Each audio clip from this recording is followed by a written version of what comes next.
Hello friends, welcome back to my YouTube channel. दोस्तों, SI एवं आबकारी भर्ती रिवीजन क्लास में कल हमने उत्तराखंड राज्य के प्रतीक चिन्ह से संबंधित महत्वपूर्ण प्रश्नों पर बात करी थी। आज हम इस वीडियो में उत्तराखंड राज्य का जो प्रागैतिहासिक कालीन इतिहास है उससे संबंधित महत्वपूर्ण प्रश्नों पर बात करेंगे। शुरू करते हैं। पहला प्रश्न है, हटवाल घोड़ा शैलचित्र का संबंध किस जनपद से है? ऑप्शन है चमोली, अल्मोड़ा, रुद्रप्रयाग और इनमें से कोई नहीं। तो इसका सही उत्तर है अल्मोड़ा। अगला है, उत्तराखंड में पुरातत्व की दिशा को आगे बढ़ाने का श्रेय किन्हें जाता है? यशवंत सिंह कटौज, यशोधर मठपाल, शिव प्रसाद डबराल, उपयुक्त सभी। तो इसका सही उत्तर है उपयुक्त सभी। यशवंत सिंह कटौज, शिव प्रसाद डबराल और यशोधर मठपाल, इन तीनों ने ही पुरातत्व की दिशा को आगे बढ़ाया था उत्तराखंड में। अगला है, उत्तराखंड में पुरातत्व के जनक किन्हें माना जाता है? ऑप्शन है हेनवुड, यशोधर मठपाल, शिव प्रसाद डबराल और इनमें से कोई नहीं। तो उत्तराखंड में पुरातत्व का जनक माना जाता है हेनवुड को।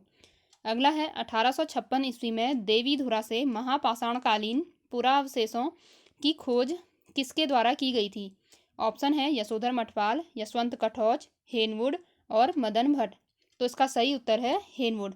दोस्तों, 1856 में देवीधुरा से महापाषाणकालीन पुरावशेष की खोज हेनवुड ने की थी। अगला है, हरिद्वार के बहादुराबाद में पाषाणकालीन अवशेषों की खोज 1953 में किसके द्वारा की गई थी? ऑप्शन है यज्ञदत्त शर्मा, यशोधर मठपाल, हेनवुड और डबराल। तो इसका सही उत्तर है यज्ञदत्त शर्मा। रामगंगा घाटी में पाषाण कालीन अवशेषों की खोज किसने की थी? ऑप्शन है मदन भट्ट, यशोधर मठपाल, यज्ञदत्त शर्मा और हेनवुड। तो रामगंगा घाटी में पाषाणकालीन अवशेषों की खोज की थी यशोधर मठपाल ने। अगला है, मंगोली शैलचित्र का संबंध किस जनपद से है? ऑप्शन है अल्मोड़ा, बागेश्वर, नैनीताल और उधम सिंह नगर। मंगोली शैलचित्र का संबंध है नैनीताल से। उसके बाद है, देश में चित्रित धूसर मृदभांड संस्कृतियों के स्थान में मुख्य रूप से किसके अवशेष पाए जाते हैं? घोड़े के, गाय के, बैल के और शेर के। तो इसका सही उत्तर है घोड़े के। 1999 ईस्वी को नैनीपातल जनपद में कितने मानव आकृतियों की खोज हुई थी? 1919 ईस्वी को नैनीताल जनपद में कितने मानव आकृतियों की खोज हुई थी? ऑप्शन है 3, 5, 6 और 8। तो सही उत्तर है 6।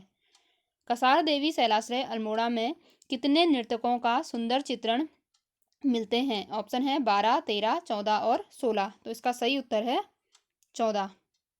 अगला प्रश्न है, द्वारहाट के किस मंदिर से महास्म संस्कृति से संबंधित आकृतियां प्राप्त हुई हैं? ऑप्शन है गुर्जर देव मंदिर, दूनागिरी मंदिर, चंद्रेश्वर मंदिर, इनमें से कोई नहीं। तो इसका सही उत्तर है चंद्रेश्वर मंदिर। अल्मोड़ा के द्वाराहाट में स्थित चंद्रेश्वर मंदिर से ही महास्म संस्कृति से संबंधित आकृतियां प्राप्त हुई हैं। अगला प्रश्न है, निम्न में से महास्म संस्कृति आकृतियों की खोज 1877 में किसके द्वारा की गई? ऑप्शन है हेनवुड, रिबेट कार्नक, यज्ञदत्त शर्मा, शिव प्रसाद डबराल। तो 1877 में महास्म संस्कृति आकृतियों की खोज करी थी रिबेट कार्नक ने। द्वारहाट चंद्रेश्वर मंदिर से लगभग कितने कप मार्क्स प्राप्त हुए हैं? 200, 300, 304 और 350। तो द्वारहाट चंद्रेश्वर मंदिर से लगभग 200 कप मार्क्स प्राप्त हुए हैं। अगला है, पश्चिमी नयार घाटी में कप मार्क्स की खोज किसके द्वारा की गई थी? डॉक्टर यशवंत कटौज, रिबेट कार्नक, यशोधर मठपाल और शिव प्रसाद डबराल। तो इसका सही उत्तर है डॉक्टर यशवंत कटौज। अगला है, पश्चिमी रामगंगा घाटी के नौला ग्राम में यशोधर मठपाल द्वारा कितने कप मार्क्सों की खोज की गई थी? तो पश्चिमी रामगंगा घाटी में स्थित जो नौला ग्राम है वहां से यशोधर मठपाल ने 73 कप मार्क्सों की खोज की थी। उसके बाद है, उत्तराखंड की पुरा प्रजातियां। साहित्यिक ग्रंथों में किस प्रजाति का वर्णन मुंड या सबर के नाम से मिलता है? किरात, कोल, खस और उपयुक्त सभी। तो इसका सही उत्तर है कोल। दोस्तों, कोल प्रजाति का वर्णन मुंड या सबर के नाम से मिलता है साहित्यिक ग्रंथों में। अगला है, उत्तराखंड राज्य में आने वाली प्रथम प्रजाति समूह किसे माना जाता है? कोल को, खस को, किरात को या सौका को? तो सही उत्तर है कोल को। नाग पूजा के साथ साथ लिंग पूजा किस प्रजाति द्वारा की जाती है? भोटांतिक प्रजाति, किरात प्रजाति, कोल प्रजाति, खस प्रजाति। तो लिंग पूजा की जाती है कोल प्रजाति में। कोल या मुंड को हिमालय क्षेत्र या भारत की प्राचीनतम जाति मानते हैं शिव प्रसाद डबराल, यशोधर मठपाल, यशवंत कठौच, यशोधर मठपाल और यज्ञदत्त शर्मा। तो इसका सही उत्तर है शिव प्रसाद डबराल। शिव प्रसाद डबराल कोल या मुंड को हिमालय क्षेत्र या भारत की प्राचीनतम जाति मानते हैं। कुमार कुमारी प्रथा प्रचलित है। ऑप्शन है किरात जाति में, कोल जाति में, खस जाति में या उपयुक्त सभी में। तो कुमार कुमारी प्रथा प्रचलित है कोल जाति में। अगला है दिखने में कुरूप व भद्दी प्रजाति होती थी। खस, किरात, कोल और इनमें से कोई नहीं।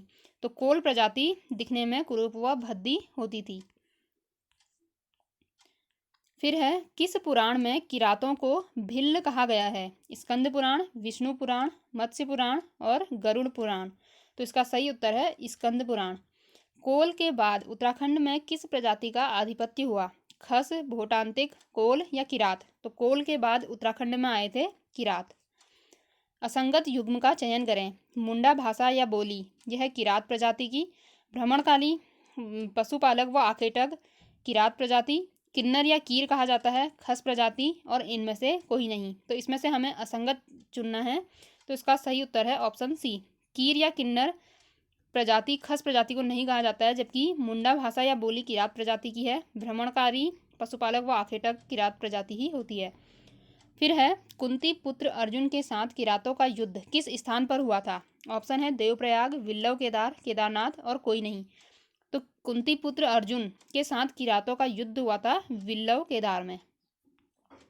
अगला है संदना एवं बसेड़ी ग्राम के समाधान प्राप्त हुए हैं। ऑप्शन है मलारी, अल्मोड़ा, नैनीताल और लुएथाप। तो संदना एवं बसेड़ी ग्राम के समाधान प्राप्त हुए हैं अल्मोड़ा में। किस प्रागैतिहासिक स्थल से हत्थे युक्त कुतुब पर बना मोनाल बना चित्र मिला था? ऑप्शन है हुडली, वनकोट, मलारी और ग्वारकिया। तो इसका सही उत्तर है मलारी। मलारी से ही हत्थे युक्त कुतुब पर मोनार का चित्र बना है। फिर है निम्न में से कौन सा कथन असत्य है? इसमें से असत्य कथन बताना है। पहला है लाखू गुफा सुयाल नदी तट पर स्थित है, ये सही है। ग्वारखिया गुफा अलकनंदा तट पर स्थित है, ये भी सही है। किमनी गांव पिंडर नदी के तट पर है, ये भी सही है। हुडली गांव मंदाकिनी नदी के तट पर है। दोस्तों ये गलत है। तो इस प्रश्न में असत्य कथन है हुडली गांव मंदाकिनी नदी के तट पर है। अगला है निम्न में से सुमेलित नहीं है। बनकोट पिथौरागढ़ में है, बिल्कुल सही है। फलसीमा अल्मोड़ा, ये भी सही है। पेटसाल नैनीताल, दोस्तों ये गलत है। पेटसाल अल्मोड़ा में है।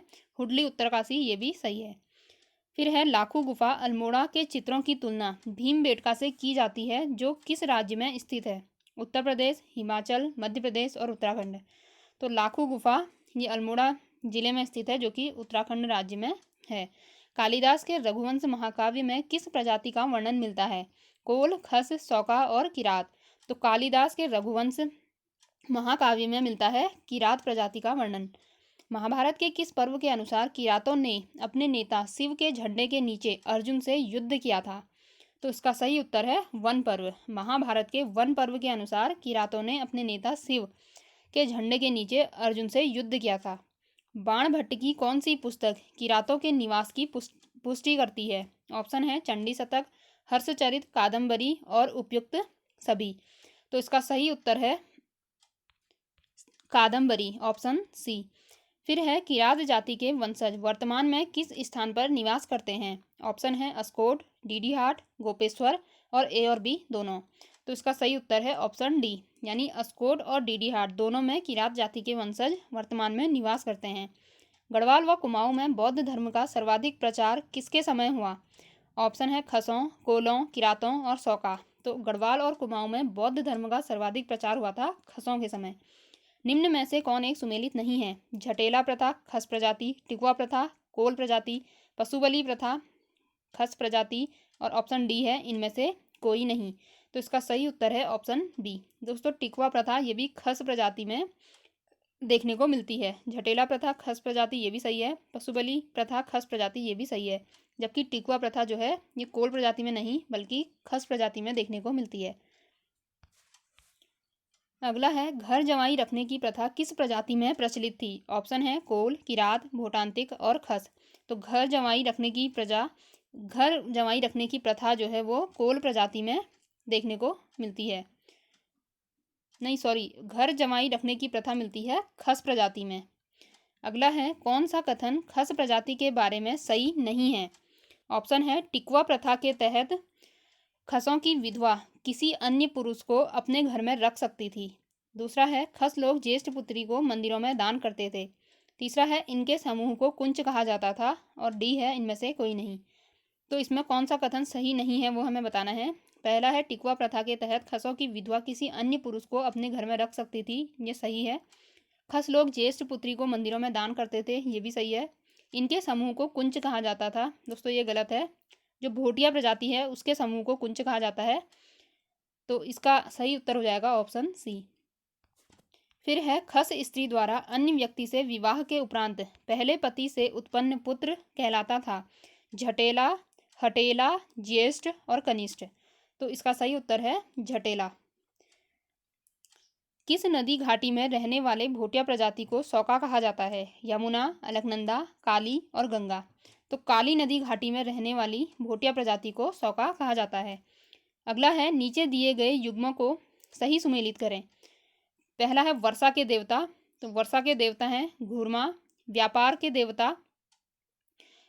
देवता हैं घबला। भोटांतिक समूह को कहते हैं कुंच। भोटिया में बिरादरी का सूचक है राठ। तो इसका सही उत्तर होगा 2, 1, 4, 3 यानी ऑप्शन ए। तो दोस्तों ये थे आज के कुछ महत्वपूर्ण प्रश्न। बाकी के क्वेश्चन को हम कल की वीडियो में कवर करेंगे। अगर आपको यह वीडियो अच्छी लगी तो please like, share and subscribe my YouTube channel. मिलते हैं नेक्स्ट वीडियो में। Thank you.